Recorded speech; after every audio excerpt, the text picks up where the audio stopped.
By the later years of the Second World War, armored warfare depended as much on recovery as on combat power.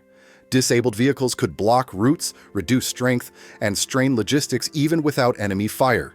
Battlefield recovery focused on retrieving damaged or immobilized vehicles to maintain mobility and fighting strength. With this role established, we can now examine the purpose-built armored recovery vehicles developed for frontline operations. These vehicles were designed to recover disabled tanks in forward areas where ordinary trucks could not operate safely. They combined armored protection with winches, cranes, and towing equipment to support recovery work close to the battlefield. Churchill ARV Mk1. The Churchill ARV Mk1 was one of Britain's earliest dedicated armored recovery vehicles. Based on the Churchill tank chassis, it was equipped with a powerful winch and towing gear to recover disabled heavy tanks. Its thick armor allowed it to operate near the front, where recovery under fire was often necessary. Churchill ARV Mk2. The Churchill ARV Mk2 was an improved version featuring a stronger winch and an external crane. These additions allowed crews to lift heavy components such as engines and transmissions, making it more effective for battlefield recovery and repair support. Sherman ARV British forces also converted standard M4 Shermans into armored recovery vehicles. These conversions removed the turret and added winches and recovery equipment. Using a familiar chassis, simplified maintenance, and allowed recovery vehicles to operate alongside Sherman-equipped units. Centaur ARV.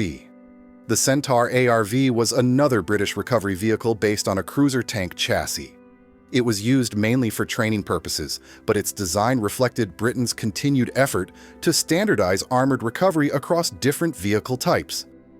A similar emphasis on standardization guided American recovery vehicle development. M31 Tank Recovery Vehicle. The M31 was an early American armored recovery vehicle developed on the Sherman chassis. It featured a fixed superstructure, winch, and towing equipment designed to recover medium tanks from the battlefield. The M31 laid the groundwork for later, more capable designs. M32 Tank Recovery Vehicle. The M32 became the primary American armored recovery vehicle of the war. Also based on the Sherman chassis, it included a crane, heavy-duty winch, and towing apparatus. The M32 was widely used in both European and Pacific theaters and proved reliable in recovering damaged armored vehicles under combat conditions. M74 Tank Recovery Vehicle. The M74 was a late-war development intended to handle heavier armored vehicles. While it saw limited service before the end of the war, it represented the increasing demands placed on recovery vehicles as tank weights continued to rise. German recovery vehicles were closely tied to specific tank models. Bergepanzer III. The Bergepanzer III was built on the Panzer III chassis and used to recover disabled medium tanks. It carried winches and towing equipment suitable for vehicles of similar weight and was commonly assigned to Panzer III units. Bergepanzer IV. The Bergepanzer IV served a similar role for Panzer IV-equipped formations. Its equipment allowed it to tow or extract damaged tanks, helping maintain operational strength within armored units.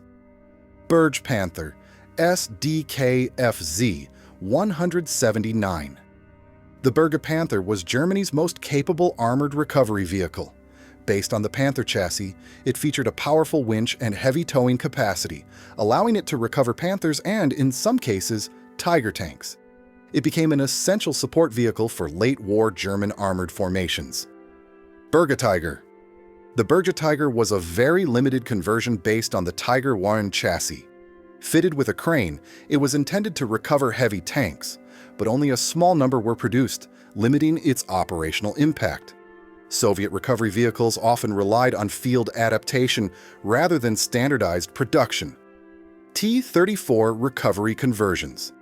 The Soviet Union frequently converted damaged or obsolete T-34 tanks into recovery vehicles by removing the turret and adding winches and towing equipment.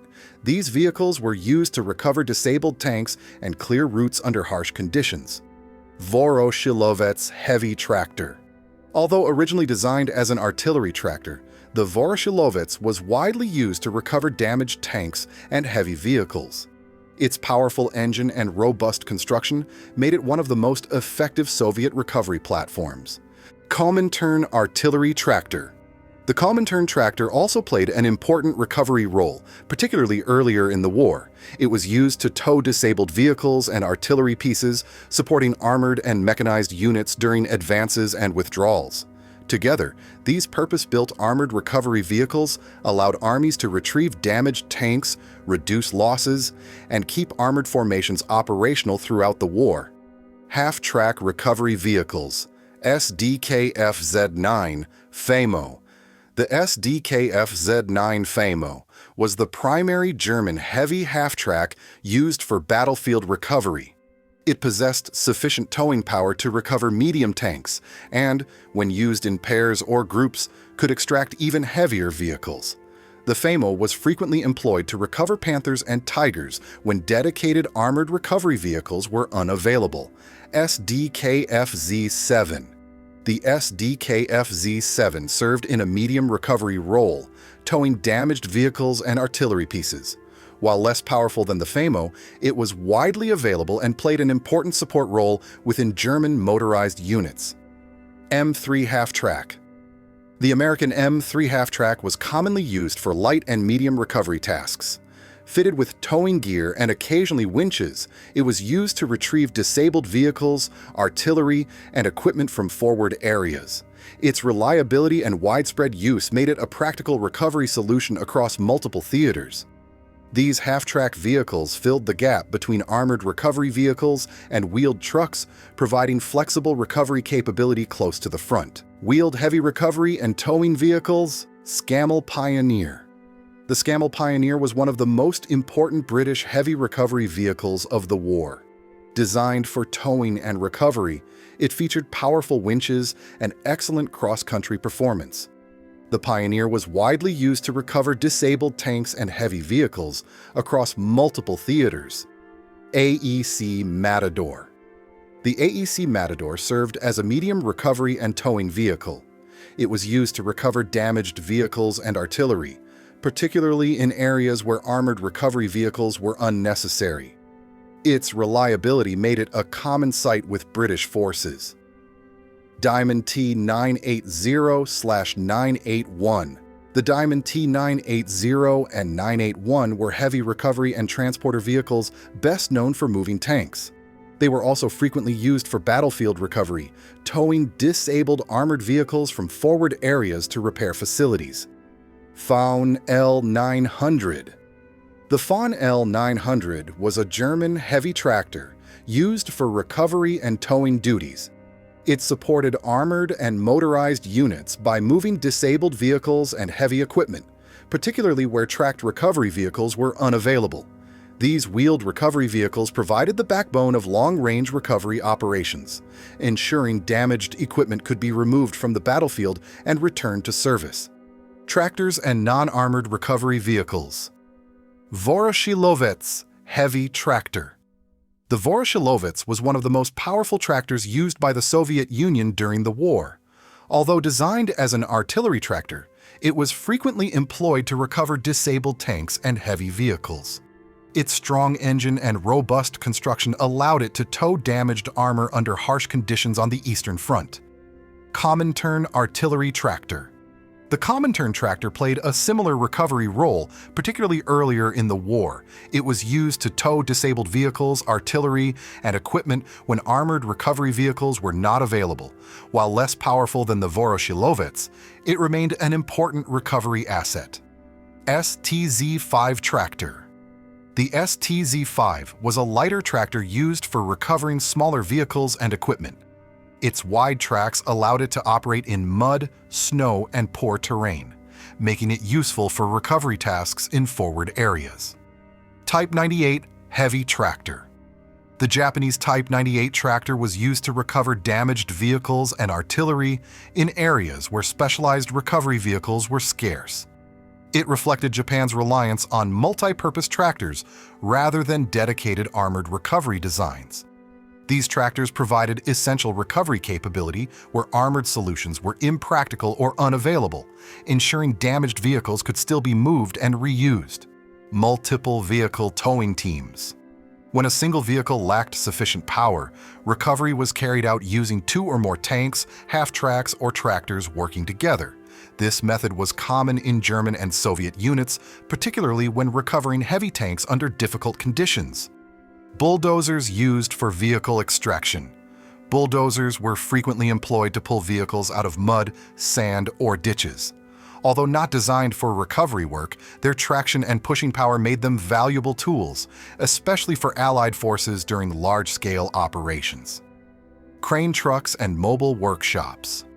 Crane-equipped trucks and mobile repair units were often used to lift engines, transmissions, and other heavy components. While not frontline recovery vehicles, they played an important role in returning damaged equipment to service. These improvised methods filled critical gaps in recovery capability and ensured that damaged vehicles could still be retrieved and reused when standard solutions were unavailable. Recovery operations carried significant risks and limitations, even when specialized vehicles were available. These constraints often determined whether a damaged vehicle could be saved or had to be abandoned. Limitations and risks of battlefield recovery. Battlefield recovery was often carried out under fire, exposing crews to artillery, small arms fire, and air attack. Even armored recovery vehicles offered limited protection, while many recoveries relied on lightly protected tractors and trucks. Mechanical strain, difficult terrain, and poor weather frequently caused recovery attempts to fail, forcing crews to abandon or destroy disabled vehicles. Despite these risks, recovery vehicles quietly sustained armored warfare throughout the Second World War. By retrieving damaged tanks, clearing routes, and returning vehicles to service, they preserved fighting strength and maintained operational momentum. Though rarely noticed, these machines ensured that armored forces could continue to operate long after combat had passed. You can continue with a related documentary using the selection on screen.